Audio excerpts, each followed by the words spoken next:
Okay, so in the past, we thought the S24 Ultra is not going to be that big of an upgrade, like that big. But in reality, actually, it will be one big, massive upgrade from the S23 Ultra, depending on how you actually look at it. Certain changes you might not like and certain changes you might adore. But let me tell you every single thing. But before everything else, thanks to OnLeaks for all these factory CAD renders. We've been talking too many things about the whole design changes and all those stuff, but finally we have something dependable renders to look at. But it also looks very similar to the S23 Ultra. On the other hand, you can also say it looks very similar to the S22 Ultra. That clean aesthetic look is something that everyone loves, and definitely the Note boxy aesthetic. Who doesn't love it? But there are many changes. One of them has to be with the frame. The frame is actually going to be made out of titanium this time, just like the iPhone 15 Pro and Pro Max. I hope Samsung will not butcher it like the way Apple did it.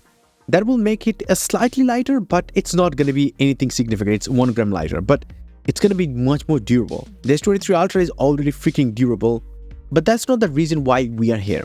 The reason is just here. Look at this. Now, this is still a curvy frame for sure, but it's not as much as it was with the S22 Ultra or the Note 20 Ultra or anything like that. So it's slowly but surely getting to that point where it will look much more flatter. Maybe with 2 more new generations, they will do it. But one thing we can clearly see here is that the bezels are slightly curved, but the area that you're going to interact with or see is actually flat. So yeah, the flat display is finally coming to the Galaxy S24 Ultra. Finally, even though the bezels are still going to be slightly curved. And if you look at the bezels according to OnLeaks, these are one of the most slimmest bezels in the market. Symmetrical bezels all around, much thinner bezels. But what about the display quality? Well, the whole Galaxy S24 series will actually use the Samsung's own M13 OLED panel. The reason behind it is very simple. All of these models will actually get up to 2500 nits of peak outdoor brightness. Now this means like if you go under direct sunlight with automatic brightness turned on, these phones will be able to hit that peak brightness, but not for long because it's just going to consume so much battery.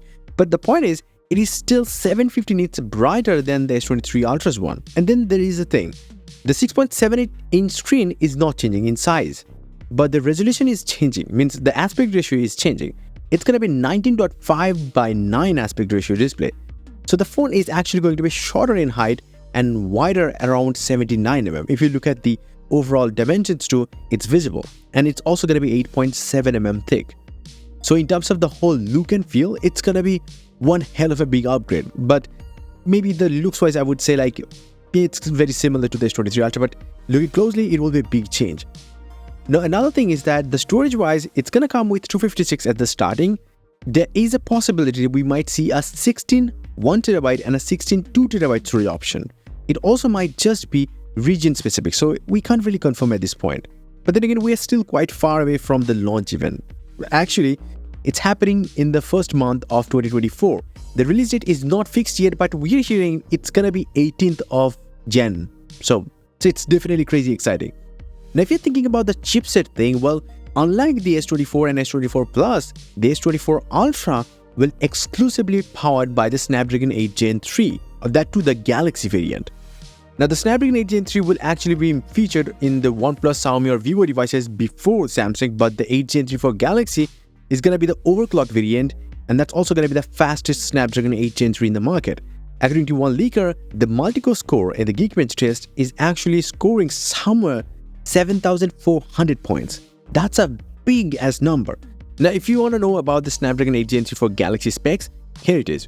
It will have 1+, 3+, 2+2 CPU configuration, with the Prime Cortex X4 core running at 3.39 GHz, while 3 Cortex A720 cores, the higher performance cores are running at 3.15 GHz, and then there are going to be 2 more Cortex A720 cores. They're going to be lower performance cores, and they will run at 2.36 GHz, and then they're going to be Cortex A520 cores, the proper efficiency cores running at 2.27 GHz. So it's a beast of a chipset from the whole spec set. Like, it's visible. Now, that doesn't mean everything is beautiful. Certain things are still kind of meh at this point. Samsung Galaxy S24 Ultra will come with the same 5000 mAh battery as the S23 Ultra, as the S22 Ultra. even the S23 Ultra showed us that not everything is in the raw capacity. Sometimes it's also the optimization and the chipset.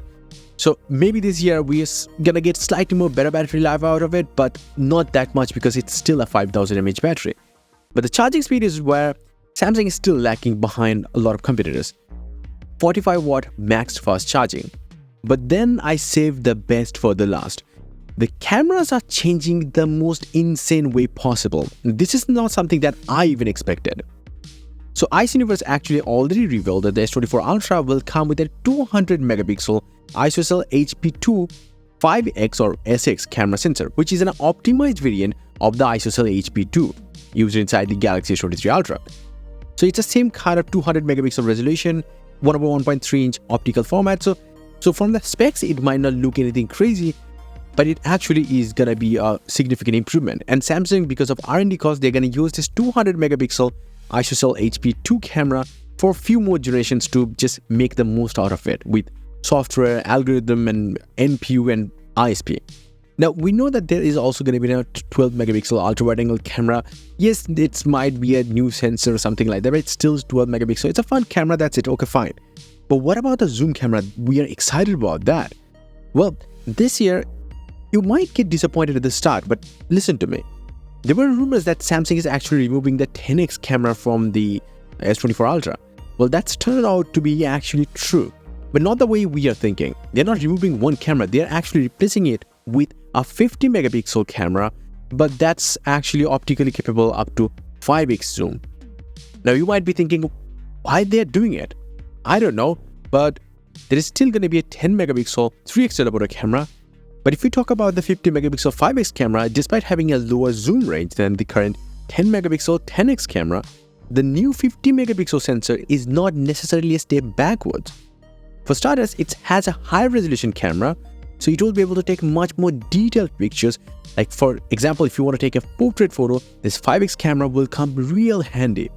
Secondly, it's also a bigger sensor than the camera it's actually replacing. So it will be able to gather more light, and this should improve also the lower light performance. Plus there is going to be pixel binning technology to help things out. Moreover, Max Weinberg actually points out that this phone will actually be able to use the sensor crop for a zooming range close to 10x.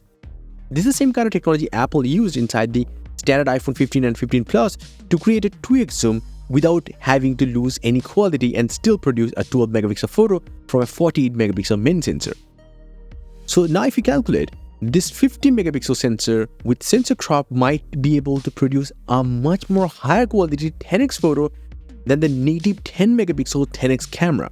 But it might not be able to produce, let's say, a 100x zoom. That's something that it is possible, but the quality might not be that good. But that's something that we will slowly get to know more about it, and Samsung will clear this thing when they're gonna launch it, because that's still a digital zoom, so we just don't know at this point. It's a much higher resolution camera, much bigger sensor, so I'm expecting something good. Anyway, that's probably for the Galaxy S24 Ultra at this point. I'm definitely gonna let you guys know anything I get to know about the S24 Ultra. So definitely subscribe this channel or come back later. And yes, if you want, you can get some crazy cool wallpapers up on my website. A link down below. Until the next one, bye and take care.